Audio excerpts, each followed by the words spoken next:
Hello, this is Charting Man Dan of TheChartGuys, where we teach the little guy and girl how to utilize charts to manage their own trades and investments. What do I mean by the little guy and girl?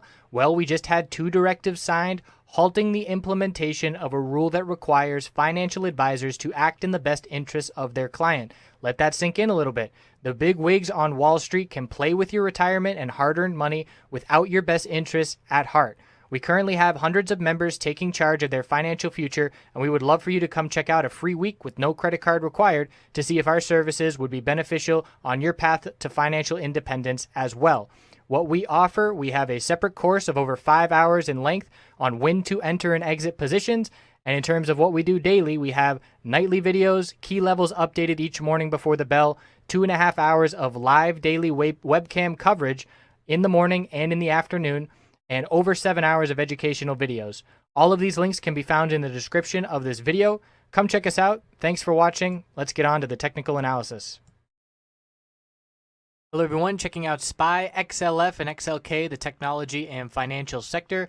The S&P 500 and SPY had a dip today. You can see the bulls buying that dip yet again. And what I keep looking for is a weak close to indicate the consolidation is coming. And we have not seen a weak close in pretty much over a month. We had one close in 2017 down near the low of the day. Every other close has a lower wick with bulls buying the dip, and today was no exception there. So there is still a gap here at 235.09. That will be a target on weakness. Couldn't fill it to the downside today. We almost closed at the highest close we have ever seen, only by 4 cents shy, and we hit a new all-time high today. So the bulls are still in control, hitting higher highs, maintaining support, buying the dips, holding exponential support. And it was weakness first thing this morning, but the dip was bought. So the weekly time frame holding up for the bulls. If we do see a red day tomorrow, the range this week is so small that it would be fairly easy for the bears to form a bearish reversal candlestick on that little tight range candlestick, perhaps an inverted hammer or a gravestone doji. So we'll have to see how tomorrow goes. But if the bulls close anywhere near green, they're going to be looking great heading into next week. Technology sector saw the first red day after 13 green days in a row. Same thing with the lower wick of bulls buying the dip.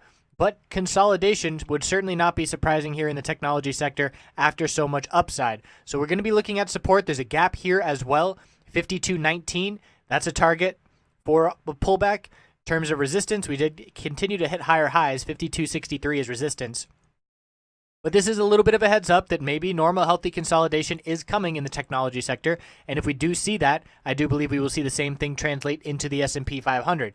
Weekly time frame for XLK 52.58 is the upper Bollinger Band on the weekly. Bulls are still extremely strong and right at that level. And pretty much same scenario with a very small range this week.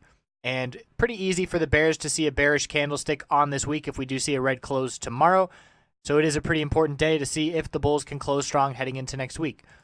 Financial sector, second doji of indecision in a row, and that's two dojis at the top of an uptrend. So potential that we do see consolidation here. The difference between XLK and XLF is XLK pretty much went straight up with very little consolidation, and XLF has seen a couple periods of consolidation on the way up.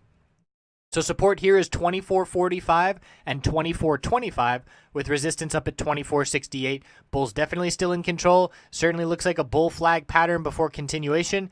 Weekly time frame is a bearish doji, so we could see the same thing on those other two names, but as of right now, XLF is already seeing potential weakness. After 4 green weeks in a row, a bearish reversal doji would have us looking for some further consolidation next week. So we'll have to see how tomorrow goes. It is going to have a significant impact due to the tight range on all of these weekly candlesticks, depending on how it goes tomorrow. So we'll check back in over the weekend. I'll see you then. Thanks for watching.